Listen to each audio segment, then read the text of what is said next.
The NFL is back and eager to appease football. Tune in this Sunday for all the politics you didn't realize you wanted, shoved into professional football. Pre-game, watch Terry, Michael, and Howie break down Tom Brady's rough debut in Tampa Bay, and then break down emotionally over police misconduct. Football. Next at 1 p.m., some of you will watch the Washington football team as they take on the Minnesota Bearded Boat People. Football.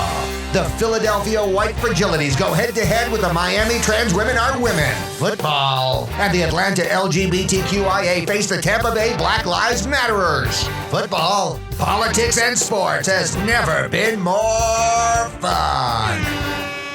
Flags, lighter fluid, and football.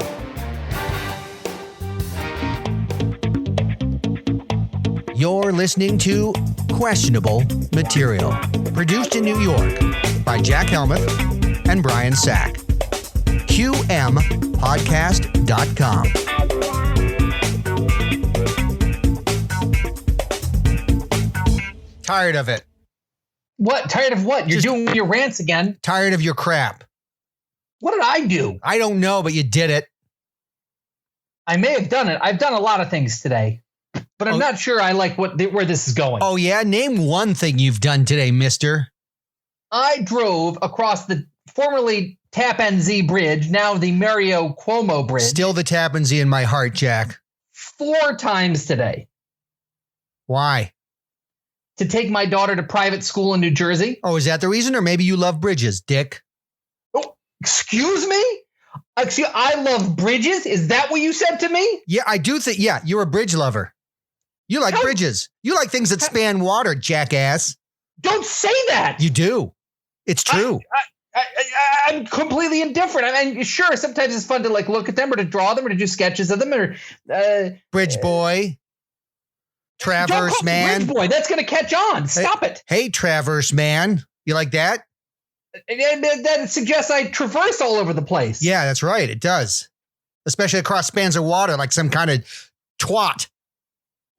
Don't call me a bridge lover. You're a bridge lover, and you love crossing water on something solid, like a bridge. God. Bridge loving jackass.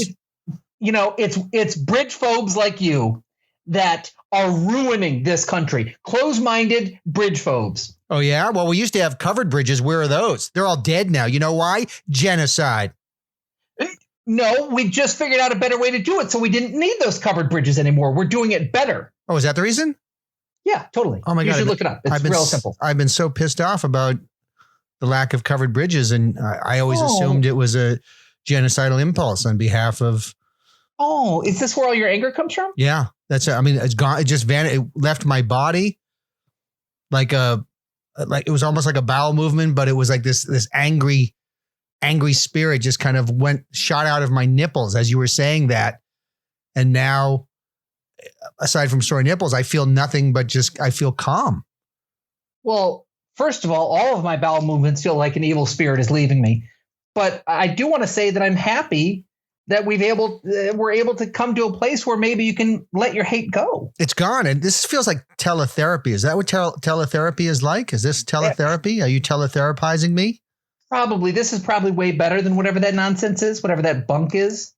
Well, I feel better, Jack. I feel pretty good, except for the fact that I strained the living majugula, that's a word, out of my something on the side, a muscle on the side of my body, Jack. Either the exterior oblique abdominal thing or the dorsal lassoassi something. I'm concerned though, because there were a bunch of statues to bridges up in your hometown. Yeah. And you tore them down. Yeah. I hope you're going to make it right, because you've done a lot of things. I'm glad you've recovered, but you really have gone overboard in your hatred of bridges. It wasn't my hatred of bridges. It was my hatred of bridge using people. The people who don't want to pretend that covered bridges didn't exist. And look, buddy, I know I get it now, but what are some of the things you've done? Obviously, you've torn down statues. Yeah.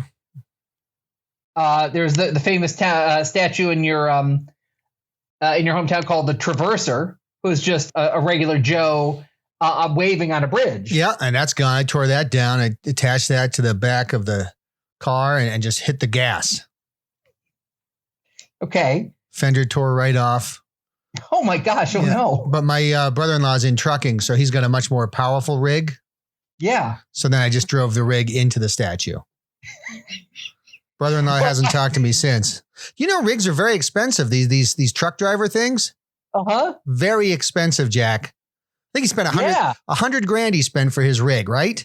And why didn't you think of using the rig to maybe just pull the statue like you did with your car? Well, yeah, that's what he was saying. He was upset because he was hauling 3 excavators and he just kept looking out. He's like, any one of these could have easily, with one gesture, with hydraulics, just knocked a statue off its pedestal. I don't know why you had to destroy my expensive truck.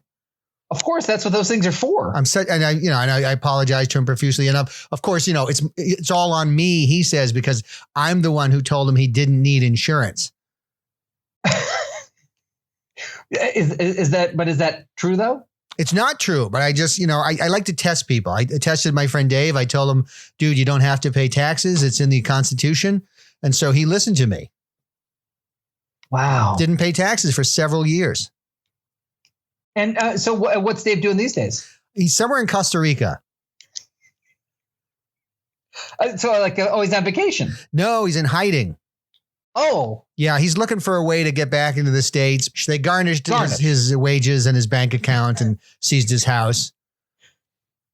Huh. So he's been out of shape. And I swear to God, he's probably talking to my brother-in-law. Why is that? Well, because I told my brother-in-law has no insurance. I'm sure there's some kind of evil plot that the two of them have for me.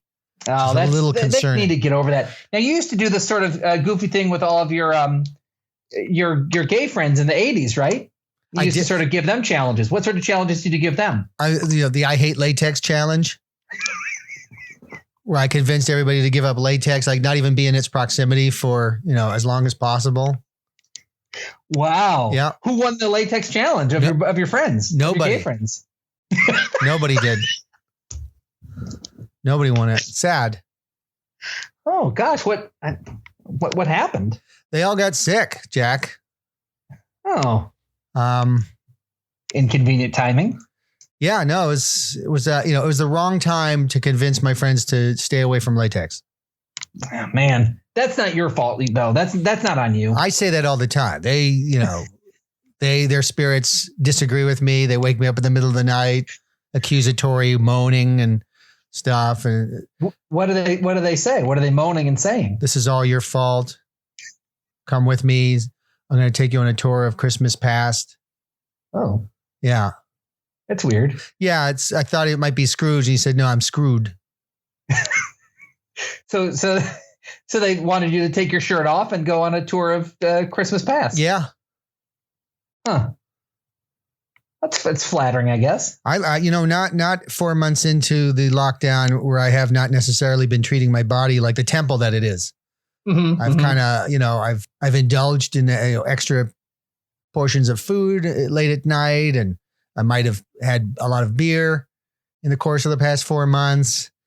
And so I'm not feeling like I want to take my shirt off. What does your wife say about this development in the change in your body? She calls me Piglet, but lovingly, I think. You think so? It's hard to tell with the accent, but I feel like, Piglet, you disgust me, Piglet. Go away. Piglet, don't touch me. Sleep in the guest room, please.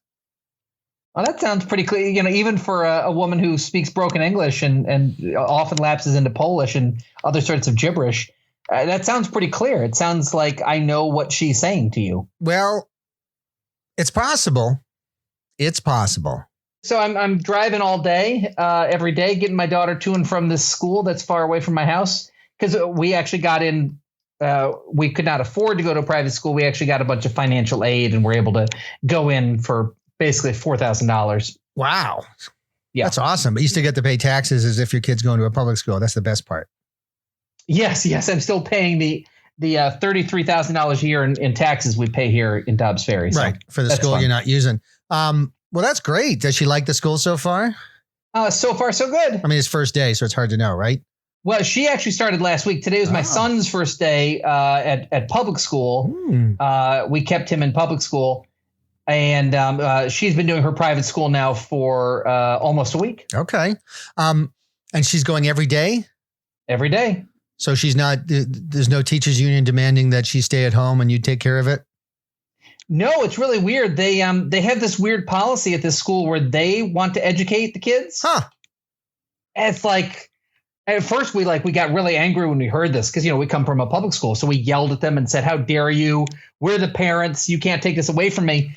But then I remembered that I don't know anything about teaching or much of anything other than about video games. So I apologized and sent them an email saying, I was wrong. And they're educating your kitty. Yeah. That's great. Yeah, it's kind of neat. So, Brian. Yeah. Why? Who? No, you. Yeah, I know. And I don't. Yeah.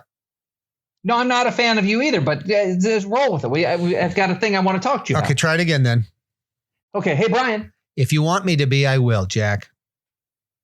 You know what? From you, that's a win. I'll take that. So when presidents leave office, oftentimes money is gathered and they open up what is called a presidential library. That's right. That I don't know how long that's been going on. You're an expert. You probably would know better than I. I do know who started that? Who? Franklin Delano Roosevelt. Oh, really? And his is actually right down the Taconic. And it's it's about like an hour or so outside of New York City.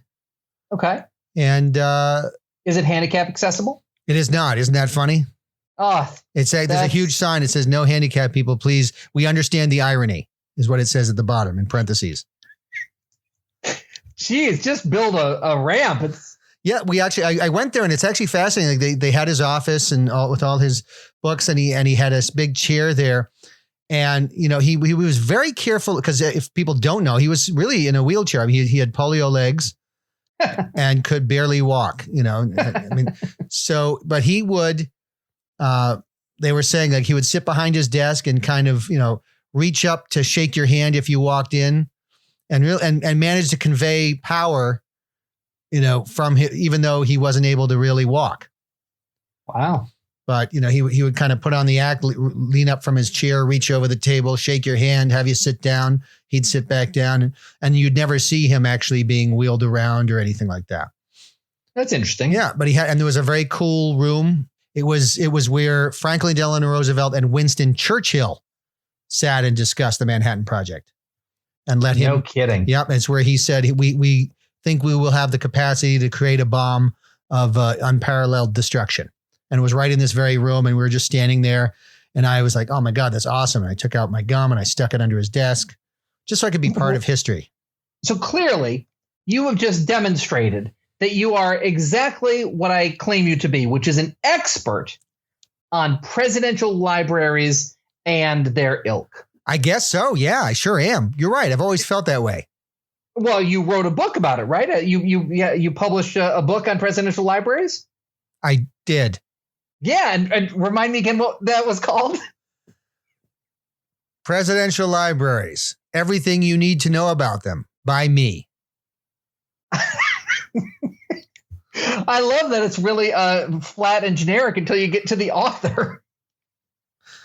Okay, weird. I was pressed for time. They were like, Brian, we need a title for this book. We need a title for this book. Hurry up. And my wife was in the middle of childbirth. I didn't want to be on the phone. The kid was crowning.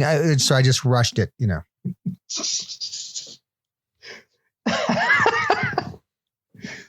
Okay. It's so funny because I've had the crowning dream about your wife so many times. It's weird to hear you talk about it. You wanted to see my son coming out of her vagina? Uh-huh. Huh. You are clearly an expert at this. And from what I'm told, some of the more recent presidents have interesting additions to their presidential libraries. And some are even deciding that they don't want presidential libraries. They actually want different types of buildings or things to celebrate their accomplishments. Yep. So I was wondering if I could ask you about some of the big changes that are happening in the world of presidential libraries. Sure. Yeah, absolutely. Mm-hmm. Oh, so what is let's go right for President Obama, because, Right. he's been out of office. They've been planning this. What are some of the big changes that are being made for President Obama's library? Well, the Obama Library is going to be located in Manitoba. Manitoba? Yeah, Canada. Because he was a Canadian at heart. A lot of people don't know that, but he was very Canadian. Really? Yeah. Of all the countries he's associated with, and there are a few, I'm surprised he's choosing Canada. Yeah, I know. He had been accused by some people of being Kenyan, which I always thought was kind of ridiculous. And a lot of people, know that he comes from Hawaii, but he's always been a Canadian at heart. And that's one of the reasons why he tried to implement the Canadian health system, which he loves. He adores it. And I don't know if you know this, but you know his daughter's names? Malia and Sasha. Right. Well, Malia is one of the biggest lakes in Canada. Really? Yeah, Malia is it's the what do they call them? First Nations. So we say Native Americans, and Canada, they call them First Nations. Malia means the biggest lake in Canada. No kidding. Yeah. And what does Sasha mean? Tobacco. Now, is that through some sort of love of Canada, or does the president just love his cigarettes? He loves cigarettes. He's a huge smoker. I think we all know that. He was known for smoking. One of the reasons why he pushed for the Affordable Care Act was because he wanted to smoke as much as he wanted without having to pay more in insurance, and he wanted the state to take care of him if he developed a gigantic tumor. Oh, that's smart, I guess. Little trivia there. That's great. This is what we're looking for. This level of trivia. I did not know that. So the Presidential Museum in Manitoba, it's got a bunch of different exhibits. One is he has saved every cigarette butt that he ever smoked. So there's a room called the Hall of Butts. And it's an endless corridor of butts. He smoked a ton. Man, I could see a lot of people going to that room and being very disappointed. Yep. And I don't know if you know, obviously he settled down on Michelle Obama. They've got married. But he dated a lot before he settled down with Michelle. Okay. So you walk down, it's the Hall of Exes, and you go in there, and they have preserved all of his ex-girlfriends in formaldehyde. Oh, these must be like women in their late 40s, probably most of them mothers at this point. Well, I mean, they as soon as Obama became president, they kind of had an inkling that this is the way the museum might go. They grabbed the women to prevent them from aging any further, because if they had waited until the end of his presidency, then they would have been 8 years older. And of course, yeah, and they'd look like him. Right. Not so good anymore. So they grab these women in their prime and drop them into formaldehyde tanks. They've illuminated the faces in the tanks as you walk down this hallway. Wow. It's really, so you get you get an idea of the taste of, he had in women. That's really lovely. That makes a lot of sense. That's the sort of thing you want to teach kids about former presidents. Yeah. So that was, that's fascinating. So that's about 38 or so women in formaldehyde tanks. And how big is the Hall of Butts, by the way? The Hall of Butts is fair, it's fairly long. I mean, there's a people mover. If you don't feel like walking the entire hall, you can stand to the right and go take the people mover and just kind of, because you get an idea. Once you've seen 30, 40,000 butts, I mean, you get the idea. It's not, it's no different at the beginning of the ride than at the end. Sort of like the Paris catacombs. Like once you see enough skeletons, it's sort of like, okay, I get it. It's skeleton. Exactly. Yeah. Catacombs is a very good comparison to the Hall of Butts. Okay. Yeah. and actually, ironically, also like the Hall of X's, except they've been perfectly preserved and they're not yet skulls. That's great. That's lovely. And is it true that in order to get into the Obama museum and library or whatever, there's a red line that they tell you not to cross, but you have to know that you just got to cross it anyway, and nothing bad will happen. And nothing bad's going to happen. Exactly. You cross it and you go right in. Oh, that's smart. Yeah. Oh, that's so cool. So I was wondering, now I know he's still in office, but apparently plans have been moved quite quickly along for whatever there's going to be to honor President Trump. I was wondering if you could tell us a little bit about the about what that's going to be. Where are they in the planning stages? Well, they're already in the middle of remodeling the Trump Taj Mahal in Atlantic City. Mm-hmm. If you recall, we were there many years ago shooting the show. I do. In Atlantic City, which is a beautiful, beautiful city. I have nothing bad to say about Atlantic City. It's absolutely gorgeous. And I remember, if you recall, the Trump Taj Mahal was already in the process of being torn down, unbeknownst to anybody working or staying there. Yes, I do remember that. The fraying carpets and the wires hanging out of the ceiling. Gold. Yeah, They told me that. Yeah, the wires hanging from the ceiling. Yeah. The windows boarded up with plywood. Yeah, it was nice. And so that's going to be converted into the Donald J. Trump Presidential Library. Oh, so it is going to be a library. Well, it's a library without books. So there won't be books in it. There'll be pictures of the president and various celebrities that he's met or fired over the course of his career. They will have situations. So you could actually pretend to be the president. So you'll have like fun. So what you do is you sit at like a replica of the Oval Office desk, and you're going to pick your cabinet. You'll have like these animatronic characters, and then you pick 10 of them, and then almost as quickly you let them go. Okay. So you kind of simulate the experience of being a president. And that's fun. There's going to be there's a replica of the presidential bathroom, and you can sit on it and tweet. Oh, that's fun. Just like do like these tweet storms, and then there's a TV mounted across from you from the toilet, and it's got Fox News on it, and you can almost instantly see a reaction to your tweet. And we've got actors playing Fox and Friends. And so they're going to say, oh, the president just said this. And then it's going to create a whole news cycle. Oh, that's fun. Yeah. So tell me about there's the Gary Busey exhibit. They wanted.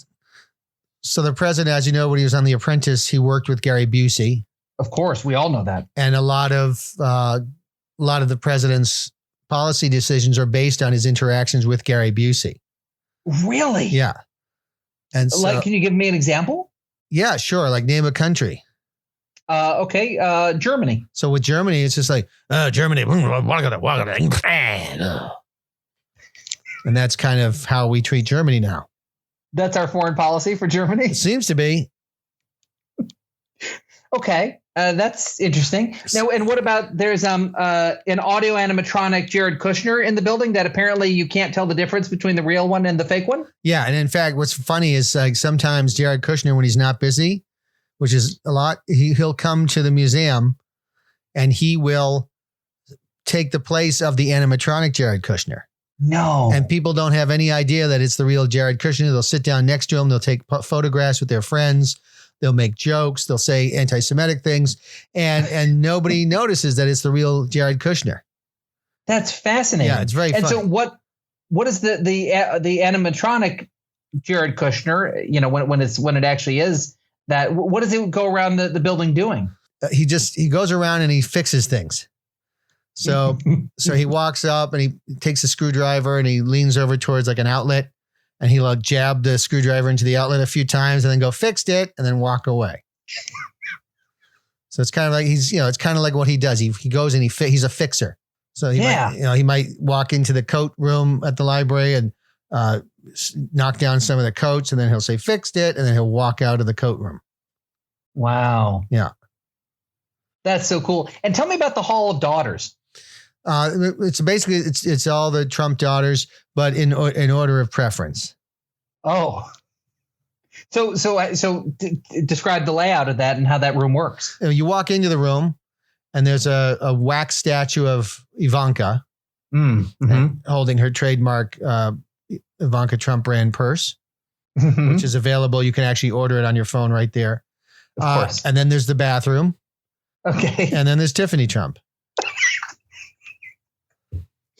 That's the exhibit.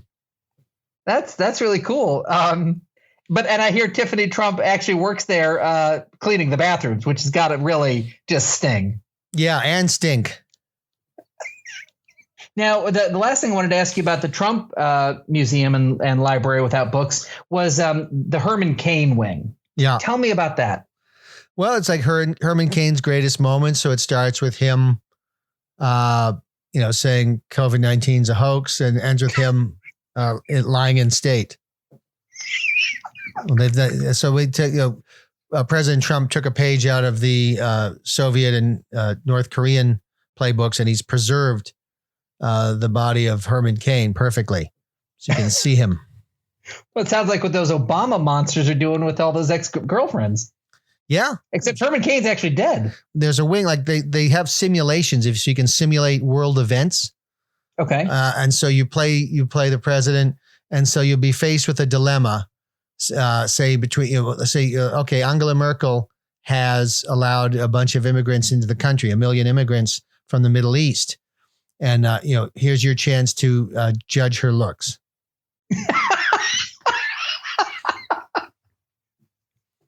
Wow. That's, again, they've thought of everything. Yeah.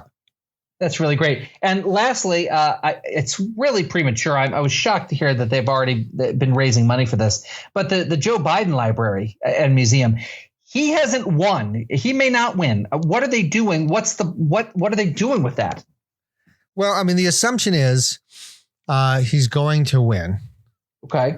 But if he loses, they'll just hold on to it, and they'll give it to the next Democratic president, because he's not going to know.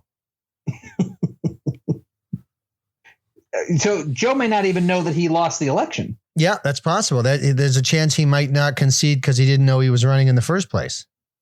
Ooh, that's a real constitutional dilemma. Yeah. And the forefathers never prepared for anything like that. Ooh. Yeah. Well, here's hoping democracy can that the great American experiment can survive this one. Yes. Whew. Well, thank you so much, Brian. You are an expert beyond compare. Thank you, Jack. Hey, Brian. Yeah. Okay, good. Better. We've talked about this in the past on the podcast, but for those people maybe who are new to the show and don't know this about you, and this is true, you used to be in advertising. I did, Jack. I used to be in advertising. That's true. That is very truthful. I'd say this is your area of true, actual expertise. You're very good at marketing, at coming up with ads, jingles, slogans, that sort of thing. I think you're very talented at it. Thank you, Jack. Mm-hmm. Mm-hmm. Cool. So I wanted to know if maybe we could show off some of your talents, because I know you've taken on a bunch of new clients recently. I have. And I was wondering if you could just sort of talk about their new marketing campaign, where they're looking to go with things, how they're looking to rebrand themselves, or maybe some commercials that they have that you're sort of pitching them in the hopper. Right. Would you mind doing that for us? I would not mind. Oh, good. I thought that was going a different way. Nope. So first of all, I know you got the Denny's account. Yes. Congratulations. That's right. Thank you. Oh, you're welcome. So what is it that Denny's is looking to change or improve, and how are you going to sort of rebrand that company? Well, see, Denny's is interesting because I have personal experience at Denny's. Sure. I got foodborne illness there once. Oh, how fun. And I remember the waitress handing me my plate, and she had those long fake fingernails. Oh, yeah. And 2 of them were resting on my food as she was handing me the plate. And I thought to myself, like, how does one go to the bathroom and really clean those fingernails because they're so long and weird. And it just seems like there's something that wouldn't be able to be cleaned properly. It's just a thought occurred to me as I was getting my food delivered to me.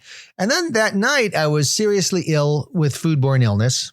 And I could only think that the waitress wiped her bum and it was on her plastic fingernails. So that's kind of what I brought to the table when Denny's approached me. Sorry, go ahead. Uh-huh. And so, they said, we want to do our, a breakfast promotion. We want, $6.99. You get your eggs anyway, a cup of coffee, a cup of orange juice type thing. And they're pushing that. And I came back to them with, have a good morning, but without foodborne illness. And they wanted to focus on the breakfast part. I thought it was more important to focus on the fact that if your waitress has fake fingernails that are 2.5 inches long, that she knows how to clean each and every one of them to remove any fecal matter or any other kind of bacteria that might affect your system later. So they were alarmed at first. They thought that wasn't really the message that they wanted to promote. But I insisted that I am good at advertising, and they finally relented. That's what you just telling them over and over again that you're good at something is what got them to see your way of doing things. Yes. And so I just kept saying, listen, guys, I'm good at, you know, how the president's like, I'm good at business. I'm good at business. I'm good at business. I was just like, I'm good at advertising. I'm good at it. You got to trust me with this. And so you know, they finally threw up their hands and they said, okay, Brian, do it your way. So the new tagline is Denny's, no bum bacteria. And it's going to be a whole breakfast promotion. And we're going to have a wide range of characters. Characters, fun. Yeah, they come in for to get breakfast, and it shows them 4 hours later when foodborne illness would normally kick in, and they're all doing fine. Oh, how interesting. Yeah. They're not throwing up or anything. Wow. Yeah. So you show that in your commercial? Yeah, like so you see the whole group goes out, they're all friends, and I want it to be very diverse, so there's one of each, and so there's a table of 16 people. And they all sit down and have breakfast. And then there's like a little star wipe. Uh-huh. And then this guy is in the bathroom, coming out of the bathroom, and his girlfriend comes over and she's like, did you just puke your guts out? And he goes, nope, I had Denny's. So it's to really kind of reaffirm that you're not going to get bum-borne bacteria from the waitress's extra long plastic fingernails. Wow. So, and that's the sort of the slogan of the commercial. Like, nope, I just had Denny's. Nope. Well, that's one of the, nope, I just had Denny's. And then the little, Denny's, no bum-borne bacteria. Man, that's really smart. Yeah. Well, I am good at advertising. I don't lie. You're really good at advertising. Thank you, Jack. Yep. So I know you got, and this is cool. This just shows the breadth of your abilities. You got the Legg sheer energy pantyhose. Yes. Cool, man. That's not necessarily one that I would necessarily think you'd be good at, but what's the plan there? What are they looking to, what's the message they're trying to get through, and how are you going to help them do it? Well, this one is set in Tehran, in Iran. And so you have all these women walking down the street, and they're all in the full niqab. They're on the chador. You know what I'm talking about? Everybody else calls it a burqa, which is not technically accurate. But they're head to toe, they're in black, and they're all walking down the street. Except one is everybody's kind of shuffling along, except one's got a little spring in her step. Oh. And the camera swings to the vice police. And the vice police come running up, and they see spring in her step, and they just yank off her black niqab / chador. And they pull it away from her, and there, sure enough, she's wearing legs. And all the vice police, they kind of look at each other, and they all kind of scratch their beards, and they look knowingly at each other, and they're like, I knew it. It's the legs. And they turn to her. Oh, and that's the end of the commercial? It's the end of the commercial. I mean, the rest of the storyline is she's in prison for 16 years, but we didn't have time for that, and that's not really the message we want to get. The message was legs put spring in your step, and that's where we leave it. So what's the very last image before the graphic comes up? What's the very last image we see?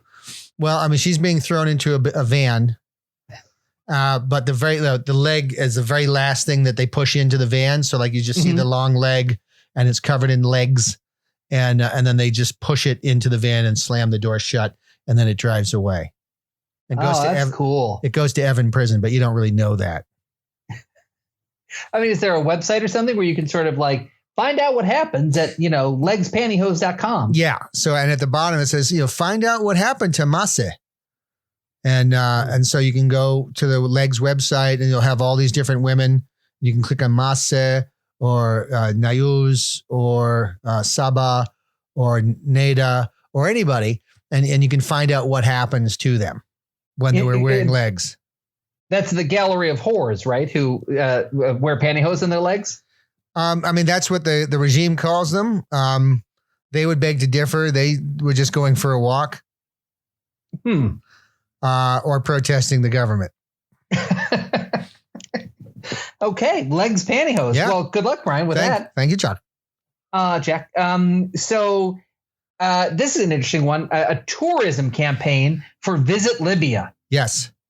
Wow. I mean, you get a country, especially a country with maybe some oil money. I imagine that could pay for some private school bills for a while. Yeah.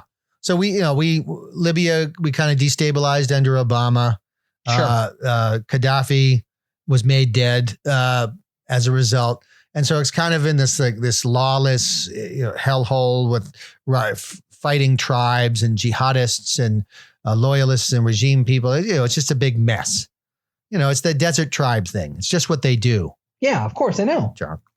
And what they need, we thought, was tourism dollars. They need people to go there and have a good time and enjoy Libya.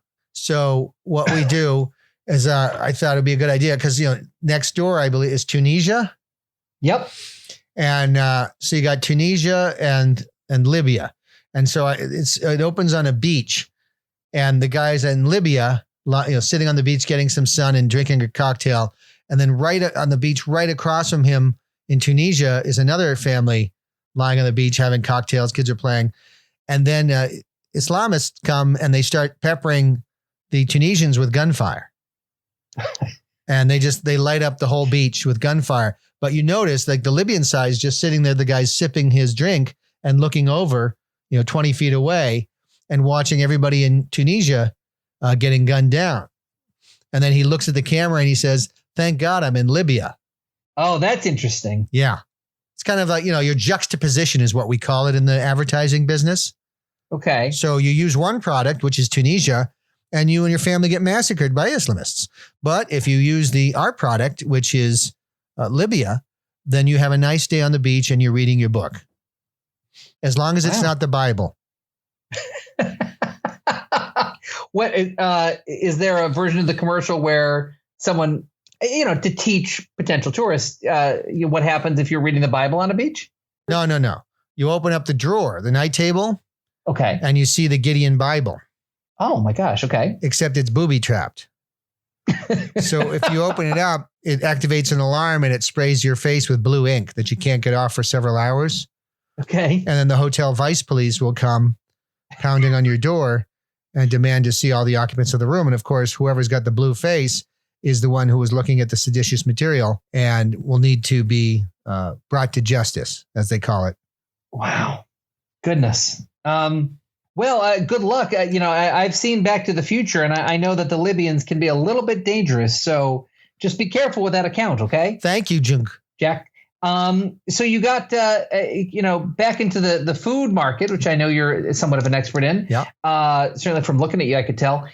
You got Ore-Ida extra crispy tater tots. Yes. Awesome, man. I mean, Ore-Ida's got to be a big company. How do you sell a tater tot? It seems like a pretty fixed market. Well, everybody loves tater tots, right? What do we love about them? They're the unique shape, maybe? The unique shape. They're potatoey, but they're crispy, crunchy on the outside, and then they're soft and delicious on the inside, right? Sure. Yeah. Yeah. And so what we do is the commercial has a potato woman giving birth on a hospital table to tater tots.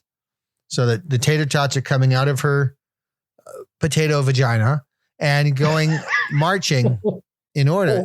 They're born, and then they hop on a conveyor belt, which brings them into an oven. And then the oven, toasts them to perfection. Oh, that's really chilling. And do we spend any more time with the tater tot mother? Just at the end, she's sitting in a hospital bed, surrounded by crispy tater tots. And she looks sad, as though all her tater children are dead and prepared for consumption. But we don't really say that. Right. We just say the great flavor of Ore-Ida is all righta. And then it's a little grim, but if that's what the company wants. I don't know if it's what they want. They haven't seen it yet. Oh, really? I just finished it this morning. How much time did you spend on, if you don't mind me asking, the potato vagina? Well, on the graphics or just coming up with it? Both. Coming up with it was really simple. I had accidentally taken a lot of Motrin and cough syrup, and whatever it was, I don't know if it reacted weird with my Manuka honey and my vitamin C, but stuff was just talking to me. Things were melting and stuff. And then, I had a conversation with the carpet. We were in the carpet, let me know that potatoes have biological sex and did in fact have male and female organs. So I guess that's where the idea for the potato vagina came from. Sure. So that came to you almost instantaneously. And what about the drawing or the animation? Because that's probably what it was. How did you create this and what did you use as your inspiration? Jeremy Lemons from Pixar. He had been at Pixar, but he got fired for writing a controversial memo because he said women weren't good animators. And so they canned him. So he is a really good animator and he's desperate for work these days. And so, I contacted him. I said, listen, I need a potato with female biological parts. Is that something you can do? And he's like, what is this? And I was like, well, it's for Orida.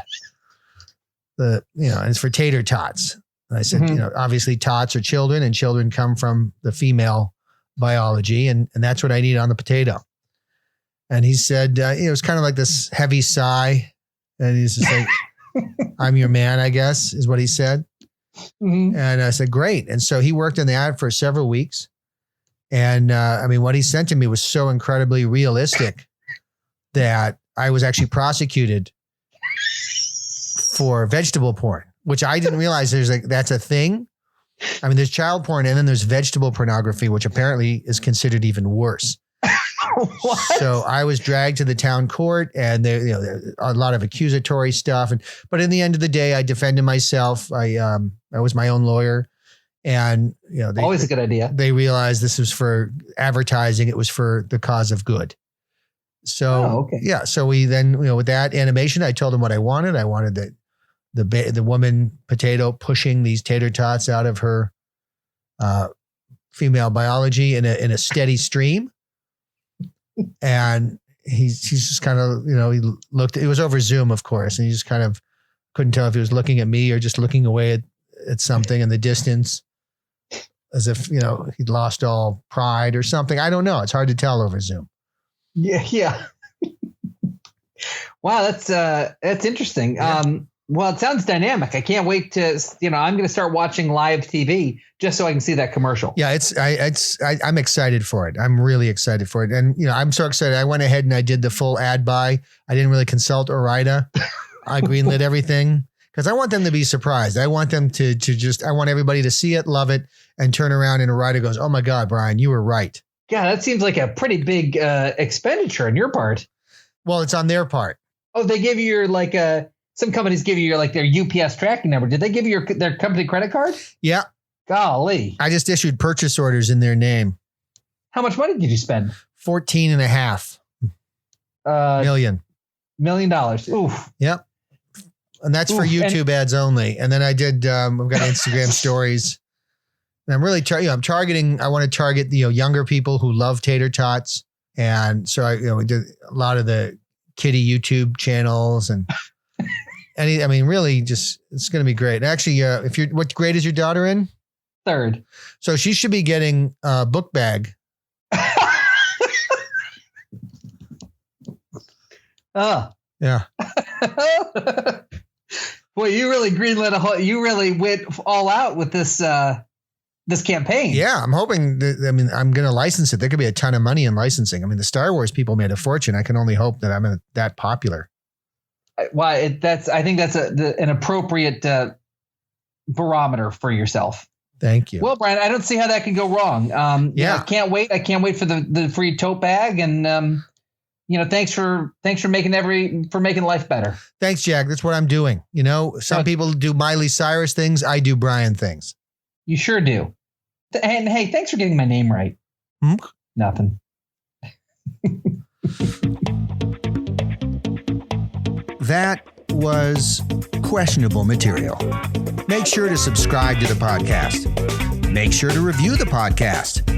Make sure to visit qmpodcast.com for episodes, show notes, and bonus material.